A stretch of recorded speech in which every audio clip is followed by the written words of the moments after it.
Mr. President, have you fired or disciplined that staffer who posted the video from your account that included the Obamas? No, I haven't. That was a video on, as you know, voter fraud, and fairly long video, and they had a little piece and had to do with the Lion King. It's been very well, it's been shown all over the place long before that was posted.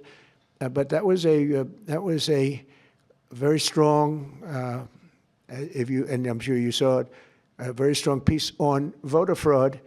And the piece that you're talking about was all over the place many times, I believe for years. Yeah, please.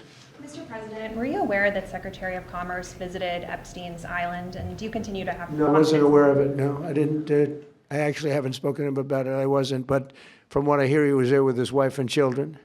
And I guess in some cases, some people were. I wasn't. I was never there. Somebody will someday say that. I was never there. Yeah, please. On the SAVE Act, Mr. President, voter ID polls very well nationally. Even the majority of Democrat voters want it. Right. So why do you think Senate Democrats are resisting the SAVE Act, and what is your strategy and realistic pathway to getting the SAVE Act passed to ensure free and fair elections for the next generation? It's such a great question. I appreciate it, actually, because it's called the Save America Act. We've changed the name. It's the Save America Act, and the Democrats are against it. I heard one of them saying, we will stop the Save America Act. No, we're trying to save America. And it has to do with largely voting. And basically, it's got three very simple points. It's got voter ID, photo ID, but voter ID with a photo, right? It's got the confirmation of US citizenship. You have to be a citizen. So you have a vote, you have an ID. That's about a 99% one.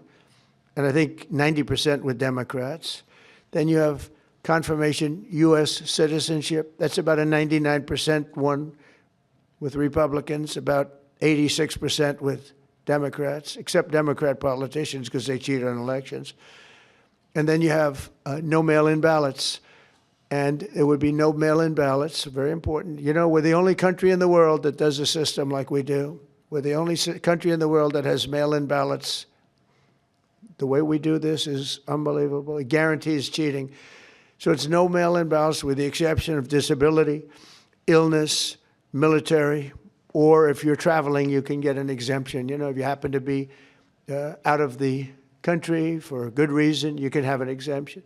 So with exceptions, it's no mail-in ballots, and that will assure the security of our crooked elections. We have crooked elections, yeah.